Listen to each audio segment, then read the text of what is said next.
Gammadda, for the people, by the people. වැටුණු තැන් දැක දැක රිදුණු තැන් විඳ විඳ කඳුළු බිව් ඔබ තනි නොකොට දුක අසන විසඳුම් දෙන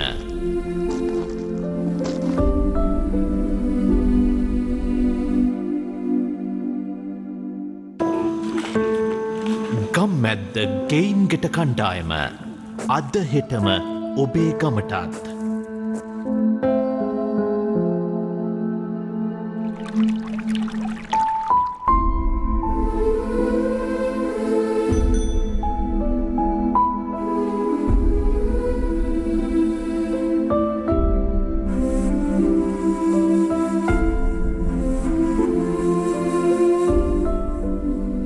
ගම්මැද්ද ගෙයින්ගෙට ජනතාව සමග ජනතාව උදෙසා අධ්‍යාපනය ව්‍යවස්ථාව කෘෂිකර්මය ආර්ථිකය සෞඛ්‍ය ජාත්‍යන්තරය බුද්ධිමය සංවාදය මාවත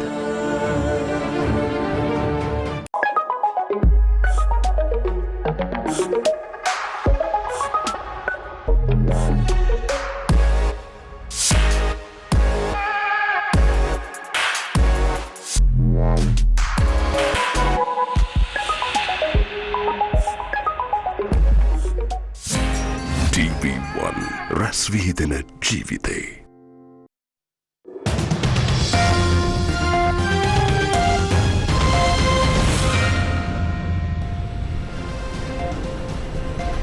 Good afternoon and welcome to the news on TV1. For the Newsfirst team, I am Shehan Ranatunga.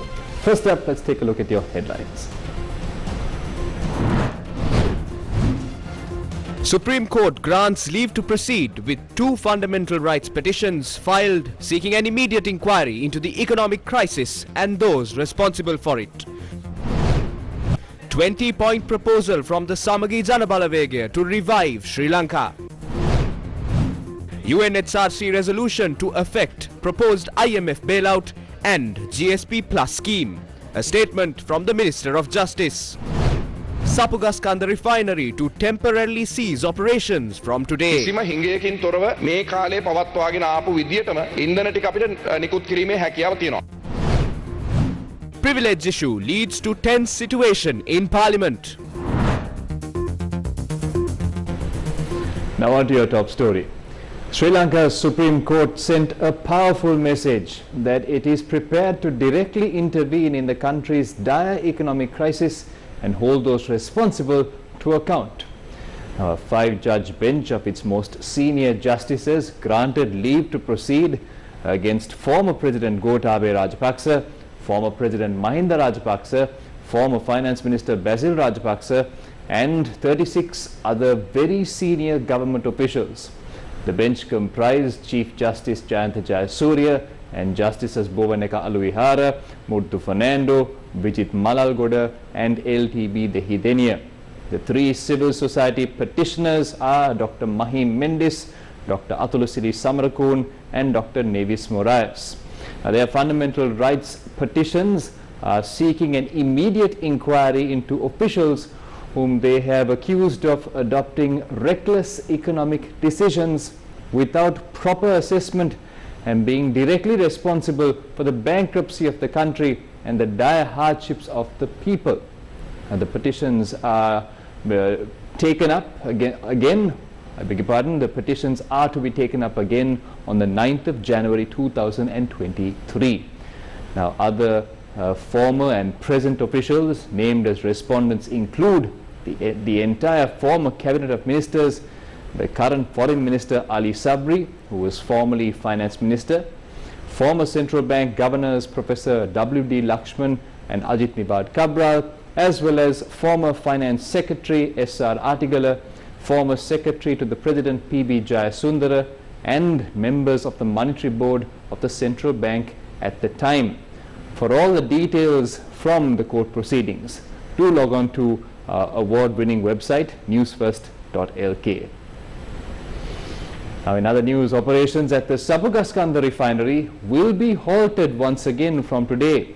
Minister of Power and Energy Kanchana Wijesekara made the following remarks in Parliament earlier today.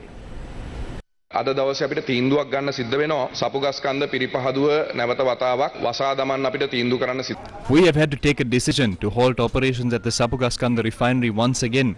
We carried out operations throughout the last 2 months using 2 crude oil shipments. The third shipment is now in the Sea of Sri Lanka. We are unable to unload this shipment as we have not yet received the dollars for the first 2 shipments, even though we have made the payment in rupees. Therefore, we have had to take a decision to halt operations at the refinery. Even though the refinery is temporarily closed, this will have no effect on the fuel supply to the country. We have enough fuel for the upcoming few weeks. Therefore, no one needs to cause any doubt regarding the fuel supply in the country. නිකුත් කිරීමේ හැකියාව තියෙනවා. ඒ නිසා අනිසිබියක් ඇති කරගත යුතු නැහැ ඉන්ධන හිඟයක් ඇති වෙයි කියලා. වහනට විරුද්ධ We oppose this because the Coral Energy Company now accepts rupees. What is this company? This is the company that provided airplanes. Coral Energy Limited had a discussion with the director board on the 29th of September. This is a blatant lie to loot public funds. Now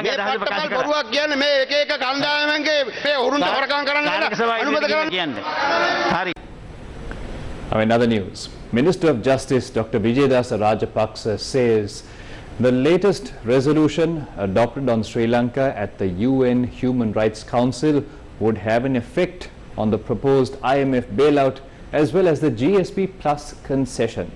And the Minister of Justice and Constitutional Reforms attributes the change of stances Sri Lanka as a nation adopted from time to time and the breakdown of the general public's trust in its leaders to the UNHRC resolution being passed. And the Minister warned that this development has pushed Sri Lanka into a perilous situation. The resolution presented at the 51st session of the UNHRC by the core group on Sri Lanka was passed yesterday. 9 out of the 19 facts presented in the resolution concerned the economic crisis in the country and recent violations of human rights. 20 countries voted in favor of the resolution while 7 opposed it. 20 countries, including India, Japan and Nepal, abstained from voting. Now, the Minister of Justice, Vijayadasa Rajapaksa, pointed out that he will continue to work hand in hand with the Ministry of Foreign Affairs to expedite steps to introduce democratic reforms while working with the international community through a mutual understanding.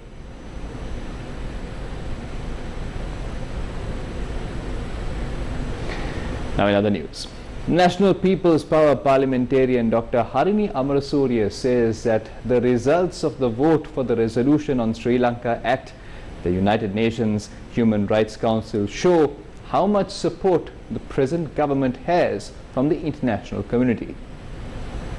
Geneva Manawa Himikam Council Lankawa Pilibanda. A report regarding Sri Lanka has been presented to the Human Rights Commission in Geneva. That report badly affects Sri Lanka. For the first time, economic crimes too have come into context. International human rights organizations have acknowledged that crimes against the economy of a nation is a violation of human rights. This report demands the government to take action against the perpetrators of these crimes against the economy. That is why international organizations such as the IMF, which do not usually have political requirements, are now demanding that the government should take action against these financial crimes. The IMF is now demanding to establish a government that respects the mandate of the people. ජනතා මතයට ගරු කරන ආණ්ඩුවක් පිහිටව ගන්න කියලා දැන් IMF එකත් මේ ආණ්ඩුවට කියන. Now, a woman and her husband were attacked with a sharp object while jewelry and 200,000 rupees in cash was stolen from their possession yesterday. The robbery had taken place when the couple was travelling on a train from Fort to Vadua. The police stated that the robbers had boarded the train early morning yesterday.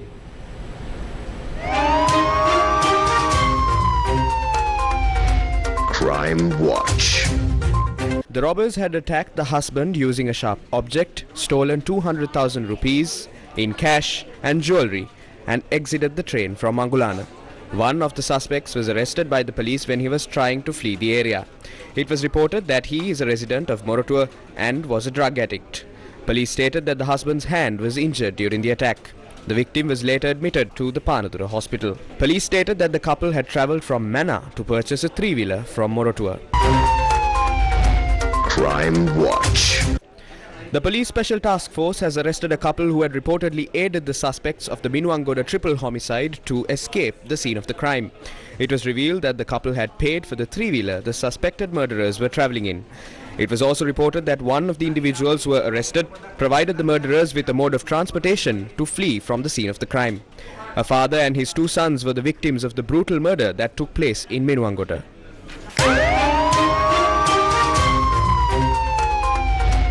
Crime Watch. Now, Sri Lankan law enforcement personnel recovered 6.7 kilograms of heroin hidden inside a house in Siddhamulla, Piliyandala. Now, the police spokesperson, SSP, and attorney at law Nihal Talduwa told Newsfirst that the heroin was discovered following the interrogation of a suspect who was arrested earlier in Ambalangoda. He said that the suspects linked to the heroin discovery had fled the area.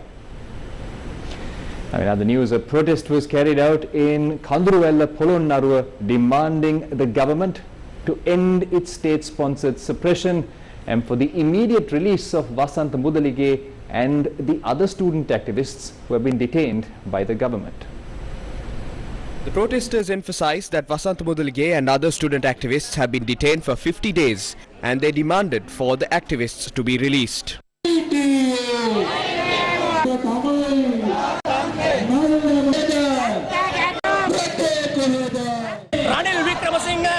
Ranil Wickramasinghe is trying to find solutions for the problems of the people through suppression. They will not be able to put an end to the Aragalaya by suppressing the people and detaining Wasantha Mudalige as well as other IUSF activists.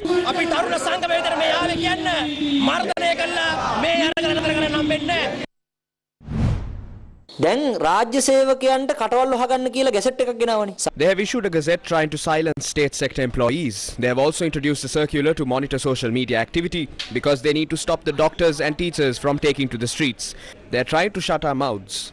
That's the same thing they are trying to do with rehabilitation camps. They are trying to suppress anyone who is unwilling to agree to their agenda. That is why I said they'll have to put the entire country in rehabilitation centers. Do not let state-sponsored suppression silence you.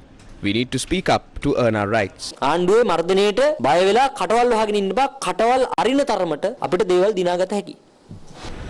members have been appointed to the National Policy and Economic Stabilization Subcommittees by the National Council. The second meeting of the National Council was held today at the Parliament complex under the auspices of the Speaker Mahindayapa Abewardana. The appointment of members for the two subcommittees was decided in the first meeting of the National Council. The subcommittees were appointed to set the general priorities of the Parliament in relation to the formulation of short, medium-term and long-term national policies and to establish consensus regarding the short and medium-term general programs related to economic stabilization. Pavitra Vanyarachi, Sagar Karyavasam, Vajira Abewardana, Asanka Navaratna, Mano Ganesan, Rohita Begunawardana, Ali Sabri Rahim, Palin Digambaram, Rauf Hakim, Nasir Ahmad, Namal Rajapaksa, Johnston Fernando and ALM Ataula have been appointed as members of the subcommittee for identification of priorities in the short, medium and long-term national policy formulation.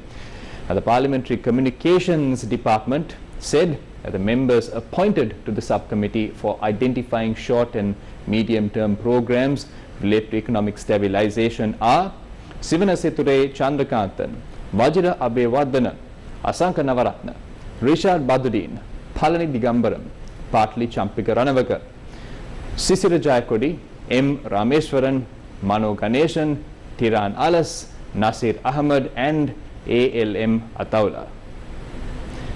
Still in news here at home, opposition leader Sajith Premadasa yesterday participated in the opening of the golden fence built at Gaul Malvana Sri Pushparama temple.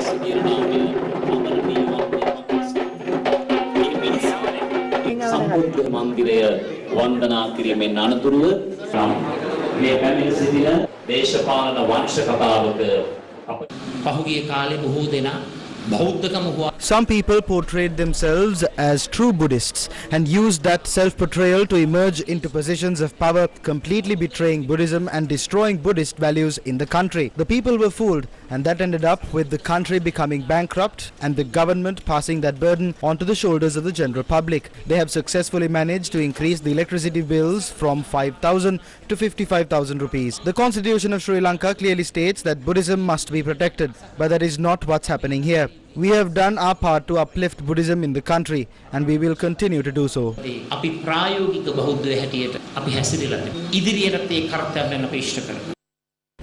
the meantime, the opposition leader speaking in Parliament on Friday presented 20 proposals for economic revival. Sajid Premadasa said the economy cannot be recovered by a small group of people confining themselves to small rooms.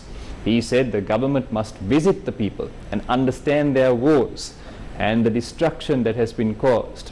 He proposed for the government to implement an economic growth strategy. He said that the government must recover the money looted from the state via various scams and use that money to boost tax revenue. Sajid Premadasa proposed for the government to recover the looted funds via an anti-corruption program and the UN's Stolen Asset Recovery Assistance Program. Now, a heated debate ensued in Parliament today after the State Minister Anupa Pascal raised a privilege issue against the chairman of the Committee on Public Finance, Dr. Harsha De Silva.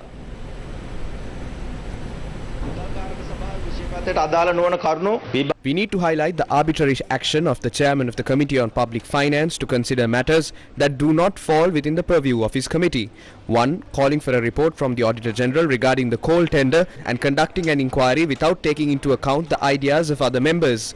2. Penalizing members of the Procurement Committee without considering the opinion of other members. The Secretary of the Committee is empowered to convene meetings. However, the Chairman has managed to override her authority to convene members of the committee and other parliamentarians to the Water's Edge Hotel, misusing the name of the Committee on Public Finance. A special committee must be appointed to probe the legality of these acts. As the Chairman of the Committee on Public Finance, Harsha De Silva has the right to probe matters that led to our country going bankrupt and other discrepancies. Let him speak.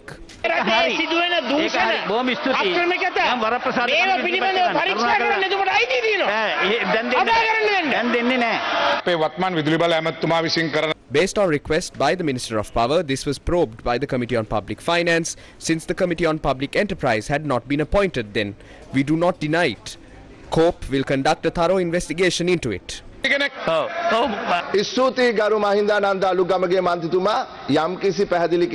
I thank Parliamentarian Mahinda Nandalut Gamage for clarifying it to a certain extent. I came to your office and obtained your advice. I told you COPE and COPA has not been appointed yet, but we need to gauge whether the Committee on Public Finance has the mandate to probe this.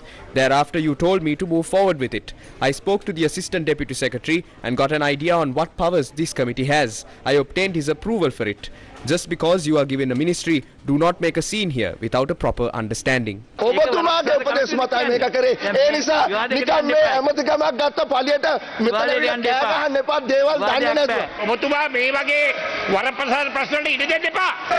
If such issues are brought forward against even the chairman of a committee, we cannot work in this chamber. Standing orders clearly dictate that if a privilege issue is raised, a response to it must be given at the Ethics and Privileges Committee. But the issue here is, does this serve as a breach of privileges? The Speaker must make it known. That is your responsibility. Now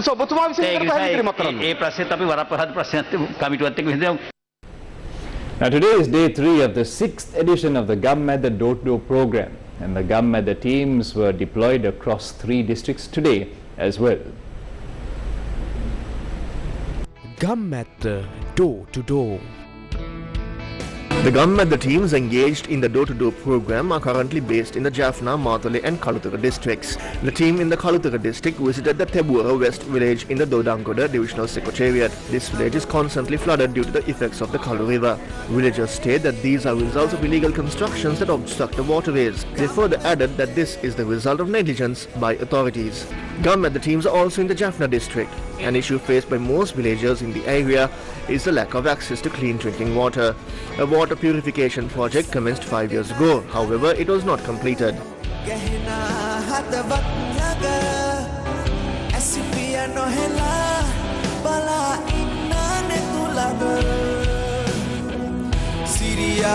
Another Gammadda team is in the Matale district today. The main issue these villagers are facing is that the main access road to the village has not been renovated in many years. Gammadda door to door. Now today the Gammadda movement managed to provide a solution to a perennial issue that was experienced by the people in the Rambakapuava village in Anuradhapura. The village of Rambakapuava in remote Kapatigolava in the Anuradhapura district is home to around 400 families that mainly depend on agriculture. For many years, these villagers have been falling sick and facing numerous issues due to lack of access to clean drinking water. Therefore, Gammadda, with the financial assistance of Harsha Diseram from Colombo 2 and Anoja Pradeepa, as well as Kanishka Priyanta De Silva from Colombo 6, stepped in to construct a drinking water project for the people in Rambakapuava. The water treatment projects was constructed with the expertise of the Sri Lanka Navy and the advice of the Ministry of Health.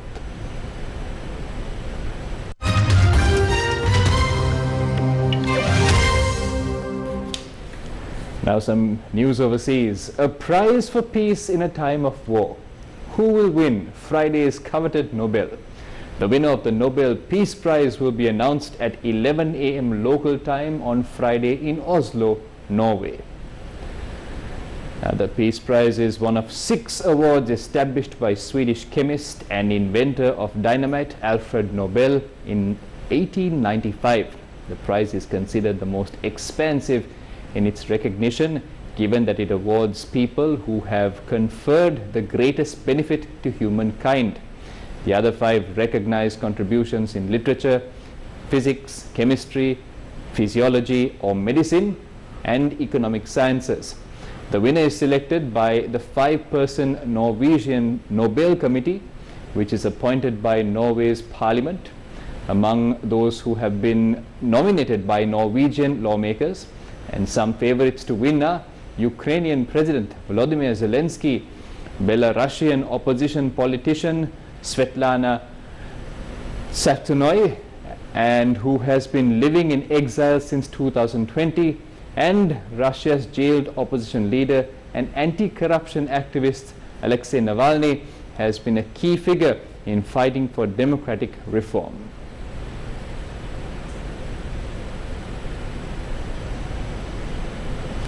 Now, British Prime Minister Liz Truss labels Emmanuel Macron a friend as they announce plans to work together at the first meeting of the new political club of nations. Truss has declined to say whether the French president was a friend or foe during her leadership campaign. The French president said he hoped for a new phase in post-Brexit relations. The pair agreed to step up cooperation on ending small boat crossings in the Channel ahead of a summit in 2023. Leaders from the EU, the UK, Turkey, Norway and the Balkans met at the first European political community in Prague on Thursday. They discussed energy, migration and security with a particular focus on the war in Ukraine. Ukrainian President Volodymyr Zelensky spoke via video link.